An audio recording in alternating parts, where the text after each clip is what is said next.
My name is Sojas, and today we're back again for another video in Roblox Studio. And this is part 2 of Roblox Studio for Dummies. So yeah, I saw a comment. I guess I shouldn't say that. I shouldn't lie and say, oh, I got a lot of comments about the last video, because I didn't. I got one. And yeah. So let's go ahead and get into the video. Skip the theatrics and stuff. Where I left off is we're on the home tab. Alright, so we're moving on to the model tab. Now, I will go ahead and say that most of this is a repeat. You know, we have the tools here, and it's tools in the model as well. So we're going to skip those, and we're going to start talking about all of these things so that you guys have a better understanding of what most of this does. And even myself, some of these are kind of new to me. I see one thing in particular, this pivot. This used to not be here, so I won't give you. Okay. Change the pivot point around which object rotates. That is actually really cool. Okay, I understand that perfectly. So basically, we're gonna talk about snap to grid. All right. So snap to grid is basically. Oh, that is so cool. All right, let me take that pivot out. All right, so we're just gonna take the spawn block, and we're just gonna use this for our demonstrations and stuff. So in the model tab, the first thing you'll see is, of course, your tools, and the next thing we have is snap to grid. Now, the snap to grid section here is just basically how much you're moving the block and how much you are rotating. And of course, you can turn these on and off if you want to, but I wouldn't see why you would want to turn these off. So make sure they're checked on, and that might even solve your question on why your block isn't moving properly. So yeah. Let's skip that, and the first thing up here we have is a rotate. Now, as you see, you'll have your number, and then you'll have this little circle, which is the degree on how much you are turning it. So let's say, let's change this to 100 degrees. All right, tap enter, click away from it, and let's go ahead and go to rotate, and you see that we're rotating it a full 100 degrees as we move it, and you see these little lines here at the edge. And you can see where it snaps. All right, and that's where the snap to grid kind of comes from. You know, it's snapping to that exact point from where it started. Right. So let's go ahead and let's lower this to like 20 degrees. All right. So if you rotate again, you'll notice that there's a significant more amount of points, and you're basically snapping it to every 20 degree of its full 360 rotation. And of course, the lower you get, the more of these points you have. Let's say we do, typically what I use is 5 degrees, and we have all these little bitty points, and we can do a full rotation of 360 degrees, and we're doing it 5 degrees at a time. And that's basically kind of sum up, and this does apply to all of its axes, X, Y, and Z, so you don't have to worry about, like, you know, turning it a little bit and then switching the next screen, and it'll be different. It won't be, so you won't have to worry about that. And then the one right under it it'll say the number of studs you want to move. So let's say let's just change this to 1 stud to give a pretty good example. So let's say we want to move this. All right. So it is going to move every stud, and just to kind of use this grid as an example, so every one of these little blocks is 1 stud. So you can see that we're moving exactly one stud over, and whichever direction you want to move it, it will move in 1 stud. Let's say we do this 10 studs. So if we move it, it's going to snap to this line here. Oh, that was a little bit further. Is that 10 studs? Okay, so these are 4. Okay, so yeah, so it would snap to this about the middle of that gray block, and we're moving 10 studs. And of course, you can go actually lower than 1 stud. You can go 0.5 studs, all right, and that's half of a stud. So if we move it, it's going to go halfway in between these blocks, and you know it is typically easier to have a lower stud count, especially if you're trying to go for a detail type build. And you know I do recommend going something lower than 5, but typically you want to snap to either 1 or 2. This does make it easier for detailed building, and you know it is a little bit harder to adjust this using such a low stud count, but it is pretty good for detail building. So we will move on from there. Next we have is pivot. Now this is new to me, but I have a pretty good understanding what it does. The snap, not really sure what that does. And then the reset, you can reset the pivot. So let's go ahead and enable this. And if we move the pivot here, we're going to turn this off and we're going to rotate. All right. So the block is going to rotate around that central location. All right. Same as if we're moving it, is going to move from this location. So this is the exact center of this object. And of course, if you click reset, it's going to put it directly in the center of this object again. So then you don't have to worry about it. Okay. So next thing we have is the align tool. And I don't have much experience with this because I've never really used it. Let's go ahead and I'm sure it's probably better with other objects. So you can set bounds, achieve objects related to most recently selected object. Okay, so let's insert another part. I'm actually quite curious right now what this does. Align. All right, so there you go. All right, so let's say you want to switch between your all right, so this is the center. Then you have your max, which I have no idea what that means. Doesn't really make sense. You have your minimum, and then you have your center. All right, so we'll go with the center, and you'll go with the center. It'll move this block, this part to the center of that. And let's say we want to move it on the y-axis. We'll move it, and it's going to adjust to the y-axis. I believe that's the center. It'll move it directly to the center of that object. Let's say we do max on the y-axis.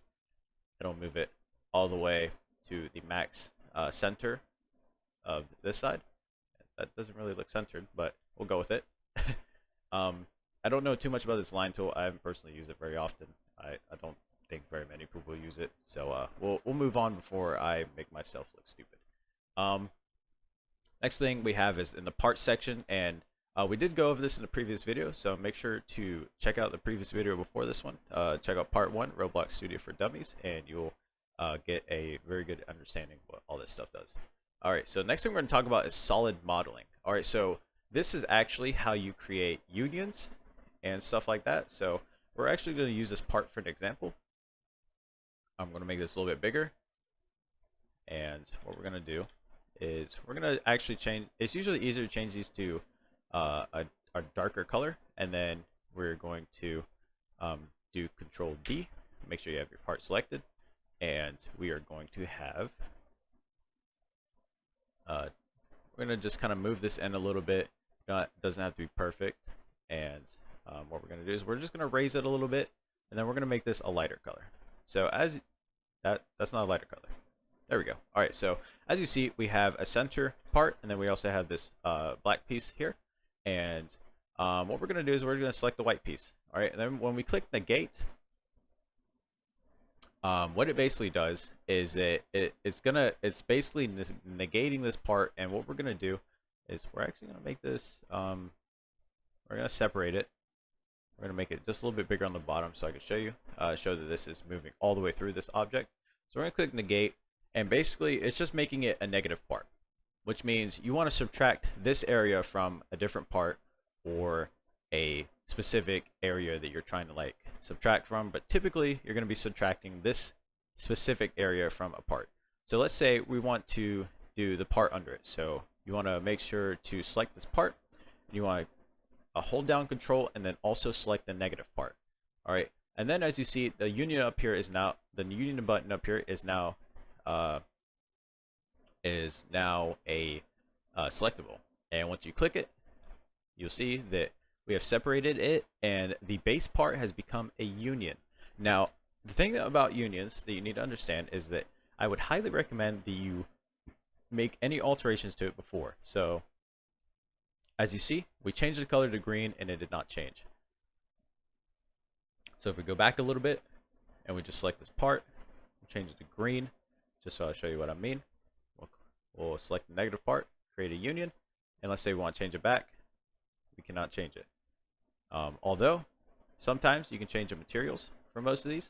Now you can change that, but as far as the color and some of the other options here, we can also not do the reflectancy, and the transparency we can't alter. It doesn't look like we gain any reflectancy. It's probably because I'm in the studio, so I wouldn't really be able to tell if we have increased the reflectancy or not. But I don't believe you're able to affect the reflectancy of this, but I could be wrong. You can test it out in your own studio. And that's basically solid modeling is that's just kind of the general gist of what it does, just creating unions and stuff, and it actually is pretty cool. Next thing we have is constraints. Now, usually I don't typically use these very often, and I don't have a lot of information on these, and I don't want to provide bad information. But if you were to have constraints, let's say we want to create one. Okay, so let's take this. We'll put it over here. All right, so let's say we want to weld these two together. So you'll select the block you want. You'll select also the part you want, and then what we're going to do is we're going to create a weld. Let's say we have all these separate options. We have a rigid constraint, ball socket, which is basically enabling this to rotate on something, kind of like a trailer hitch, if that's easier. We also have a hinge, kind of like a doorway. Prismatic and cylindrical and universal, I'm not too sure about these, and most of these I'm not too sure about. Most of these we do have no collision, which means that these parts cannot collide, which basically means that they're just gonna fall through each other. But we have, okay, so these probably have to be in a group in order to do this, so we're gonna put this union in here. All right, so we have no constraint, we have no collision restraint, and we also have a weld in it, which means that these parts are basically bound to each other. And yeah, I haven't really used very much of these, and you will see a lot of these in certain types of games, and specifically car and vehicle games. They use a lot of this, but personally, I haven't really experienced most of this stuff, and but I do know certain little bits of this that I have used before. Yeah, so I will try to provide more information on these constraints. I'll probably leave a link in the description so you guys can look at it. It would be easier probably for me to explain it, but yeah, I just wanted to share like basically what I'm experiencing, and yeah, constraints isn't one of them. Moving on. So the next thing we have is gameplay. So gameplay, if you click spawn, it's going to create a spawn for you. Pretty simple. It doesn't really do anything else, and of course we have effects. We can add explosion. The spawn part, it explode. Let's say we want to add fire. It'd be here. Let's put this on here. We can insert a fire, and this basically is just inserting. You're basically just inserting effects into whatever you want to do. And you know, you can insert lights, particles, beams, trail smokes, etc., etc. We can go into a later what's the word I'm thinking of? I can't think of it at the moment. I'll probably think of it later. And we'll go into more depth about these later on in a different video. Now, advanced, typically you won't use most of these. You can just insert these through this. But yeah, I don't really use any of these, so I don't really know what advanced does. If it's advanced, I probably don't know, but I can tell you that this inserts a script. And then up here with the little person, this is a local script. You can insert a local script into your game.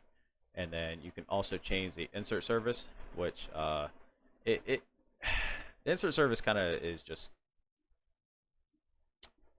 let's say we want to insert a user service, and we're going to insert a user service. Let's see if we can, I actually don't know where these insert into. Kind of tripping. Anyways, moving on from this, don't want to sound like I don't know what I'm doing, so we're just gonna completely ignore this. Moving on to the testing. This video is going to be a little bit longer because I really want to push through most of this stuff.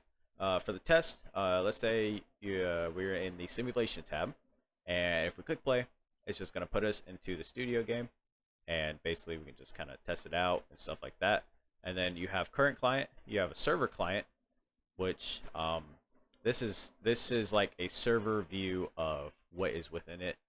And it's you're not directly playing it, and it's kind of hard to explain what a current server is, but your server mode is, I really sound like I don't know what I'm talking about now.